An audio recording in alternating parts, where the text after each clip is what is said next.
आप सभी का एक बार फिर स्वागत है अपने YouTube चैनल पर। तो आज की वीडियो में हम चर्चा करेंगे उत्तर प्रदेश लोक सेवा आयोग द्वारा प्रवक्ता राजकीय इंटर कॉलेज परीक्षा 2025 के संबंध में जारी की गई विज्ञप्ति के विषय में।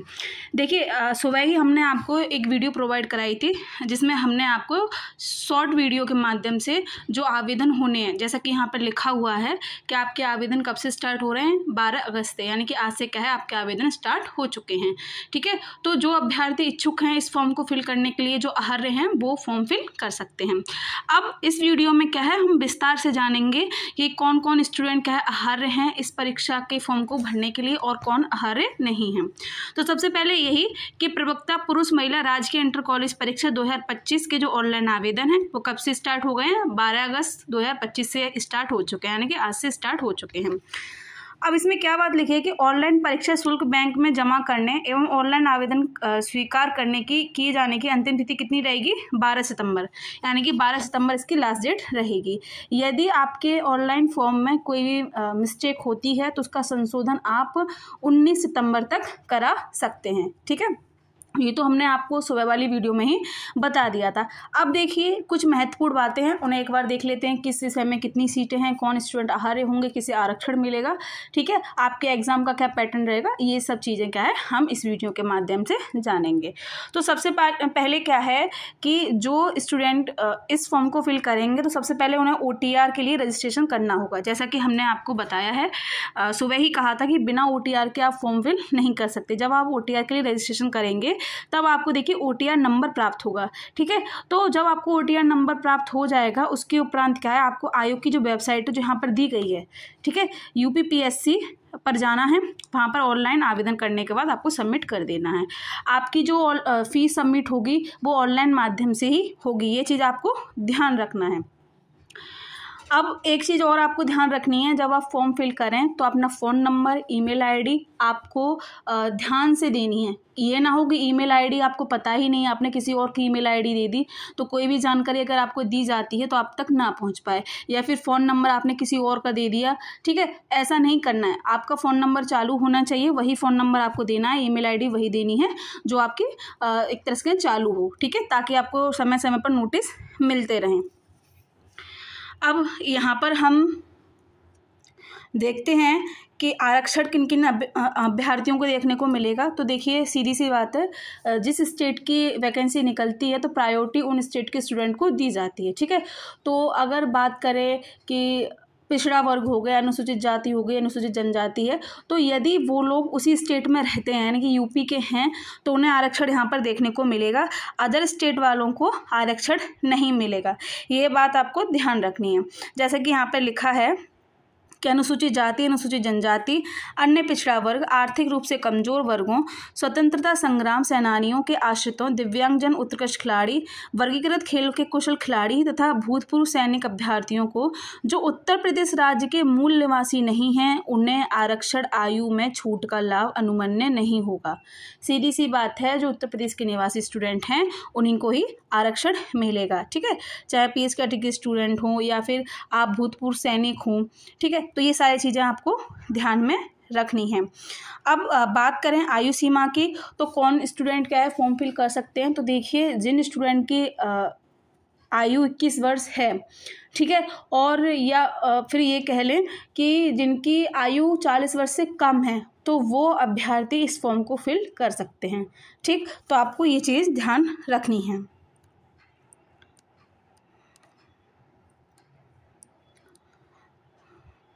यहाँ पर देखिए इन्होंने वैवाहिक परिस्थिति भी लिख दी है, तो देख लेते हैं क्या कह रहे हैं कि ऐसे विवाहित पुरुष अभ्यर्थी जिनकी एक से अधिक जीवित पत्नी हो तथा महिला अभ्यर्थी जिन्होंने किसी ऐसे व्यक्ति से विवाह किया है जिसे पहले से ही एक पत्नी हो, वह क्या है एक फॉर्म को फिल नहीं कर सकते हैं। ठीक है, तो ये चीज़ भी आपको ध्यान में रखनी है। अब हम बात कर लेते हैं कि कौन कौन अभ्यर्थी इस फॉर्म को फिल कर सकते हैं। तो देख लीजिए, प्रवक्ता पुरुष महिला राजकीय इंटर कॉलेज शैक्षिक अर्हताएं। ठीक है, तो अगर हम बात करें पद के नाम की तो प्रवक्ता पुरुष और महिला दोनों के लिए ही हैं ये अर्हताएं, ध्यान देंगे। समाजशास्त्र, भूगोल, अर्थशास्त्र, नागरिक शास्त्र, भौतिक विज्ञान, रसायन विज्ञान, गणित, अंग्रेजी। तो इस विषय के स्टूडेंट के लिए क्या है, सबसे पहले तो आपकी भारत की विधि द्वारा स्थापित किसी विश्वविद्यालय, मान्यता विश्वविद्यालय संस्था से संबंधित विषय में स्नातकोत्तर यानी कि आपके मास्टर की डिग्री होनी चाहिए, प्लस क्या है आपकी बीएड की डिग्री भी होनी चाहिए। यदि आपके पास बीएड की डिग्री नहीं है तो आप ये फॉर्म फिल नहीं कर सकते हैं। ठीक है, अब देखिए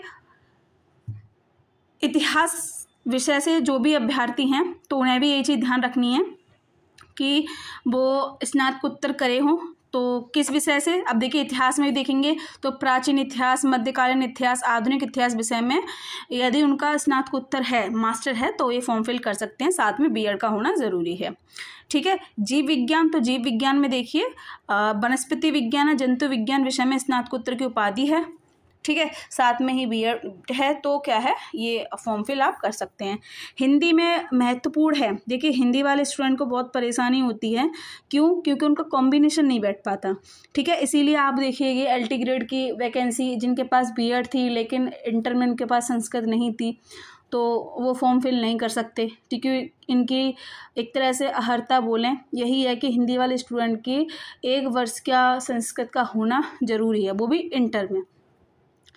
ठीक, अब देखिए यहाँ पर क्या कह रहे हैं कि इनका क्या है हिंदी विषय में स्नातकोत्तर उपाधि और एक विषय के रूप में संस्कृत के साथ कला में स्नातक।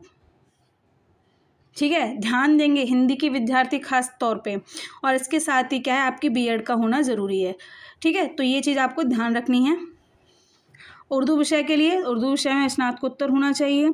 ठीक, और आपका बीएड का होना ज़रूरी है। संस्कृत में देखिए तो संस्कृत विषय में स्नातकोत्तर की उपाधि और बीएड, तो आपको ये चीज़ें ध्यान रखनी हैं।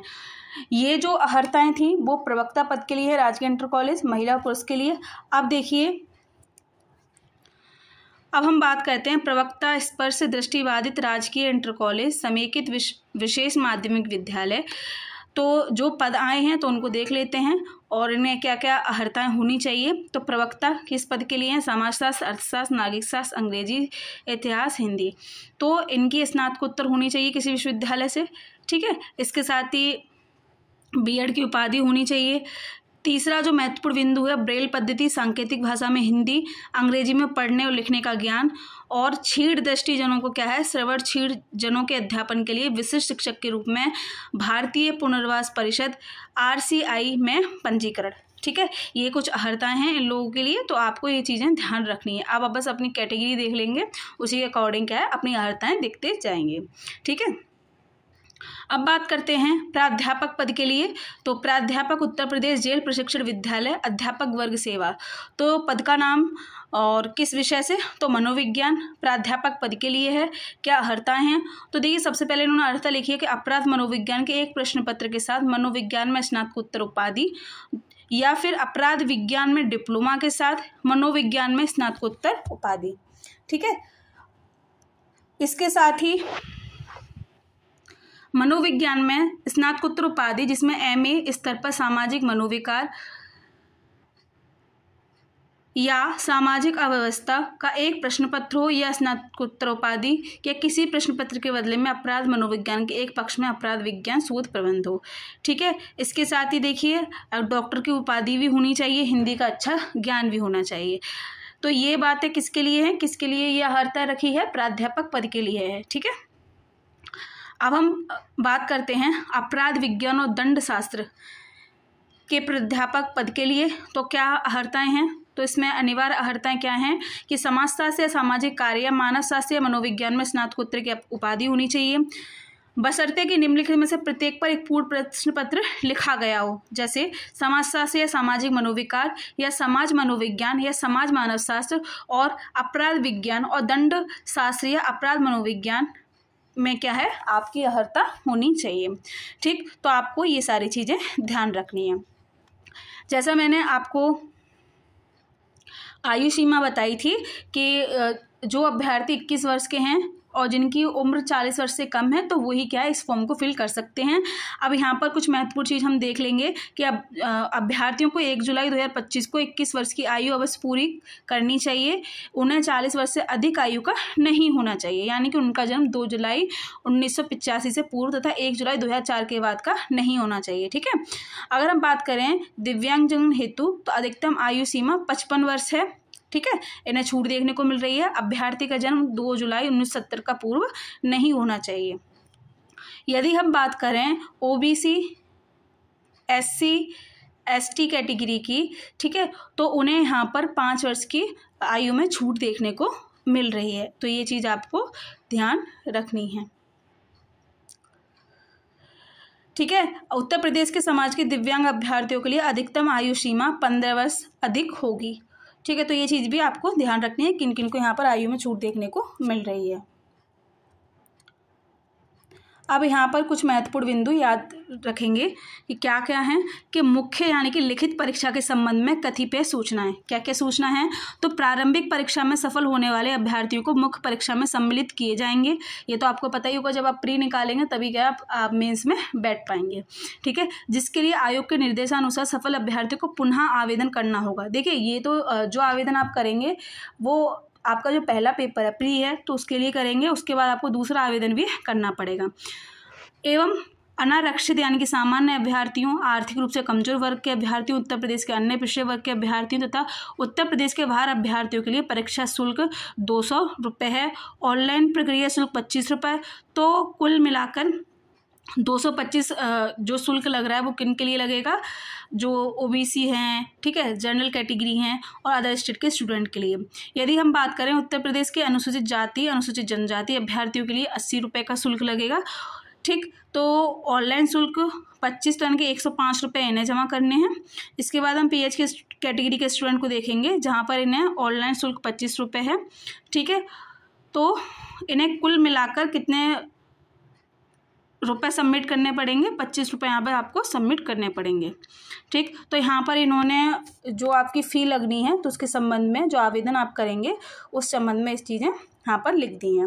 इन्होंने नोट भी लिखा है कि मुख्य परीक्षा के आवेदन पत्रों में किए जाने वाले समस्त दावों की पुष्टि में स्वप्रमाणित अंक पत्र प्रमाण पत्र संलग्न करना अनिवार्य है। यदि वे समस्त दावों की पुष्टि में स्वप्रमाणित अंक पत्र प्रमाण पत्र संलग्न नहीं करते तो उनका अभ्यर्थन निरस्त कर दिया जाएगा। महत्वपूर्ण जानकारी, देखिए ये जो आवेदन की बात बता रहे हैं ये मुख्य परीक्षा के संबंध में है। ठीक है, उसी के संबंध में इन्होंने फ़ी बताई है। अब एक चीज़ आपको ध्यान रखनी है, जो स्टूडेंट प्री को पास कर लेंगे तो जब वो आपके अपने मेंस के लिए आवेदन करेंगे तब आपके क्या है डॉक्यूमेंट मांगे जाएंगे। ठीक है, तो डॉक्यूमेंट को क्या है आपको स्वप्रमाणित करके जमा करना है या फिर करें सेल्फ अटैच करके आपको जमा करना है। यदि कोई स्टूडेंट भूल जाता, डॉक्यूमेंट उसने सबमिट कर दिए लेकिन उसने स्वप्रमाणित नहीं लिखा है, सेल्फ अटैच नहीं किया है, तो उसका अभ्यर्थन ये अस्वीकार कर देंगे। ठीक है, तो ये चीज़ आपको ध्यान रखनी है, फिर बाद में आप ये कहें कि हमें ये नहीं पता था। ठीक है, इसीलिए कोई भी फॉर्म फिल आप भरें या फिर करें तो उससे पहले आपको सारे नियम और शर्तें पढ़नी चाहिए। ठीक, अब देख लेते हैं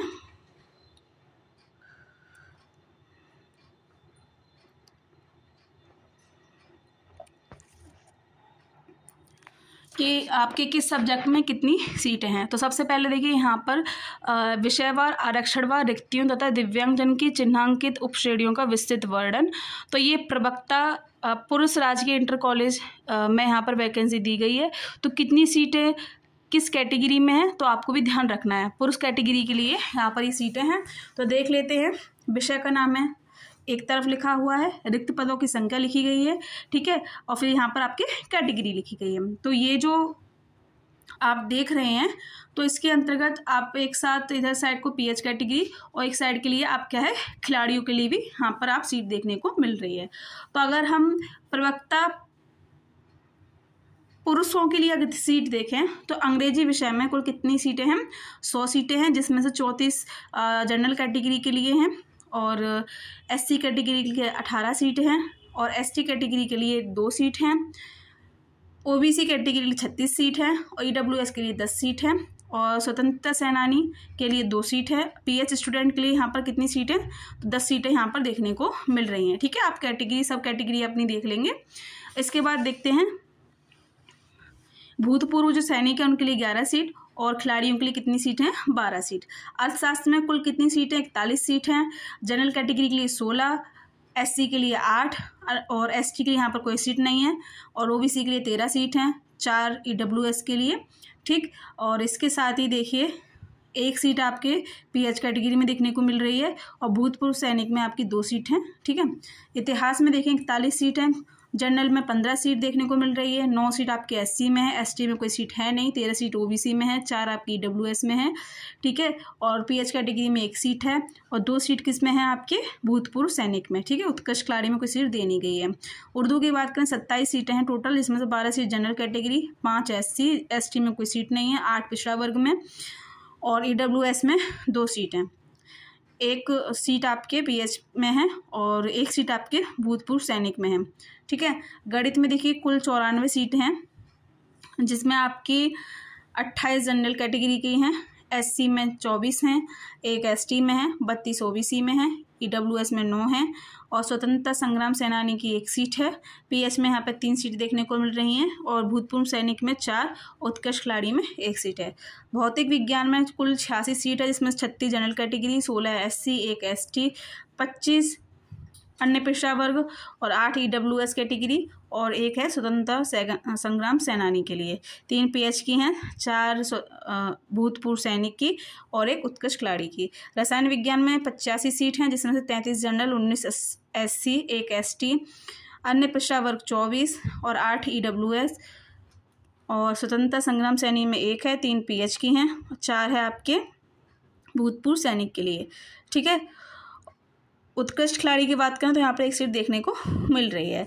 तो देखिए जीव विज्ञान में कुल कितनी सीटें हैं, 73 सीटें। आपको अपनी कैटेगरी के अकॉर्डिंग क्या है सीट देख लेनी है कि आपके जनरल कैटेगरी में कितनी 31 हैं, एससी में कितनी 13 हैं। ठीक है, तो इस हिसाब से आप देख लेंगे। भूगोल में कुल 38 सीट हैं, जिसमें से कुल 16 सीट किसके लिए हैं, जनरल कैटेगरी के लिए, एसटी के लिए 1 सीट है, एससी के लिए 8 सीट है और ओबीसी के लिए 10 सीट है। ठीक है, ईडब्ल्यूएस के लिए 3 सीट है।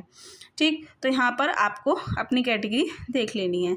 नागरिक शास्त्र में कुल 51 सीट हैं, समाज शास्त्र में कुल कितनी सीटें हैं, 23 सीट हैं, हिंदी में कुल 82 सीट हैं।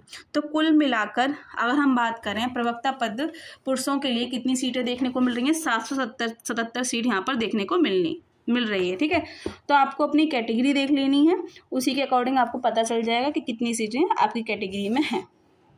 अब हम बात करते हैं महिला प्रवक्ता के लिए सीटों की। तो महिला प्रवक्ताओं के लिए देखिए अंग्रेजी में कुल कितनी सीट हैं, 84 सीट हैं। तो आप अपनी कैटेगरी देखते जाएंगे। ठीक है, मैं आपको टोटल बता दे रही हूँ। अर्थशास्त्र में कितनी सीट हैं, 36 सीट हैं। इतिहास में कुल कितनी सीट हैं, 34 हैं। उर्दू में 13 सीट हैं।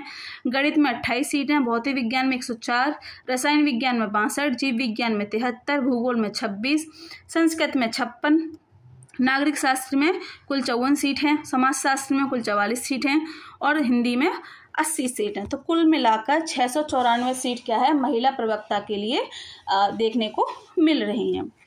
अब हम बात करते हैं प्रवक्ता स्पष्ट दृष्टिबाधित राजकीय इंटर कॉलेज समेकित विशेष माध्यमिक विद्यालय की। तो यहाँ पर सब्जेक्ट लिखा है एक तरफ और दूसरी तरफ क्या है आपकी कैटेगरी लिखी हुई है। ठीक, तो यहाँ पर हम टोटल सीट की बात करेंगे तो देखिए हिंदी में कुल 9 सीट हैं। ठीक है, अंग्रेजी में 5 सीट हैं, नागरिक शास्त्र में 6 सीट हैं, अर्थशास्त्र में 6 सीट हैं, संस्कृत में 10 सीट हैं, इतिहास में 3 सीट हैं, समाजशास्त्र में 6 सीट हैं। तो कुल मिलाकर 45 सीट यहाँ पर आपको देखने को मिल रही हैं। ठीक है, तो आपको अपनी कैटेगरी देख लेना कि किस कैटेगरी में कितनी सीट है। देखिए ये जो वैकेंसी है, ठीक है, ये जो रिक्तियां हैं मैंने अभी आपको पहले बता दी पुरुषों के लिए, दूसरी बता दी महिलाओं के लिए, तीसरी है ये प्रवक्ताओं के लिए। ठीक, कौन से, स्पष्ट दृष्टिबाधित के लिए। अब देखिए प्राध्यापक पद के लिए रिक्तियां कौन कौन सी हैं, जेल प्रशिक्षण विद्यालय में। तो इसमें देखिए कुल 2 सीट हैं। ठीक है, मनोविज्ञान प्राध्यापक 1 जो किसमें है आपके जनरल कैटेगरी में, और अपराध विज्ञान और दंड शास्त्र प्राध्यापक तो ये किसमें है सीट आपके जनरल कैटेगरी में। ठीक है, तो टोटल 2 सीट हैं, दोनों ही जनरल कैटेगरी में देखने को मिल रही हैं प्राध्यापक के लिए सीट। ठीक है, तो यहाँ पर आपको सारी चीज़ समझ में आ गई होगी कि किस विषय में कितनी सीटें हैं। ठीक। अपनी कैटेगरी आपको देख लेनी है, महिलाएं पुरुष हैं वो भी देख लेना है कि पुरुषों के लिए कितनी सीट है, महिलाओं के लिए कितनी सीट है। अब देखिए आपका जो सिलेबस है, देखिए सिलेबस आप देख रहे हैं ऊपर ही आपका सिलेबस यहाँ पर दिया गया है। तो आप अपने सब्जेक्ट के हिसाब से अपने सिलेबस को यहाँ पर ढूंढेंगे और उसी के अकॉर्डिंग क्या आप तैयारी करेंगे। ठीक है, जो जो सिलेबस में लगा हुआ है वही आपको पढ़ना है, वही आपके एग्जाम में पूछा जाएगा। तो उम्मीद करते हैं आपको यहाँ पर चीज़ें सब क्लियर हो गई होंगी। ठीक है, बाकी की अगर कुछ चीज़ क्लियर नहीं है तो एक बार आप खुद से क्या है इस PDF को पढ़ लेंगे। ठीक है, ये आपको ऑफिशियल वेबसाइट पर मिल जाएगी। देखिए जब तक आप पूरा ये जानकारी नहीं ले लेते तब तक आपको कुछ समझ नहीं आएगा। ठीक है, बाद में ऐसा हो फिर कि आपने सेल्फ अटैच नहीं किया, सब प्रमाणित करके नहीं भेजा, यदि आपका प्री हो जाता है, मेंस में आपको आने नहीं दिया जाता है, किस गलती की वजह से, स्वप्रमाणित ना लिखने की वजह से, तो ऐसा आपको नहीं करना है। क्योंकि उन्होंने साफ तौर पर लिख दिया है कि कोई स्टूडेंट अगर सेल्फ अटैच करना भूल गया लेकिन उसने डॉक्यूमेंट अपलोड कर दिए हैं तब भी हम उसका क्या है अभ्यर्थन निरस्त कर देंगे। ठीक है, तो ये आपको ये गलती नहीं करनी है। आवेदन शुल्क की अगर हम बात करें तो यहाँ देख लेते हैं कि ऑनलाइन आवेदन की प्रक्रिया में प्रथम एवं द्वितीय चरण की कार्यवाही पूर्ण करने के पश्चात तृतीय चरण में दिए गए निर्देशों के अनुसार श्रेणीवार परीक्षा शुल्क जमा करें। प्रारंभिक परीक्षा हेतु श्रेणीवार निर्धारित शुल्क निम्नानुसार है। देखिए इससे पहले जो मैंने आपको फी बताई थी वो थी आपके सेकंड चरण के लिए, ये जो है वो आपके पहले चरण के लिए है। ठीक है, प्री के लिए है। तो जनरल कैटेगरी, OBC कैटेगरी और EWS के लिए कुल मिलाकर 125 रुपये लगेंगे। ठीक है, SC ST के लिए 65 है, PH के लिए 25 रुपये हैं और भूतपूर्व सैनिक के लिए 65 रुपये हैं। ठीक, तो यहाँ पर ये चीज़ें आपको ध्यान में रखनी है। ठीक, तो आज की वीडियो में इतना ही। उम्मीद करते हैं आपको सारी चीज़ें क्लियर हो चुकी होंगी। यदि आपको कुछ भी क्लियर नहीं हुआ है तो आप कमेंट बॉक्स में लिख सकते हैं। ठीक है, तो आज की वीडियो में इतना ही। बने रहें अपने चैनल के साथ। बहुत बहुत धन्यवाद।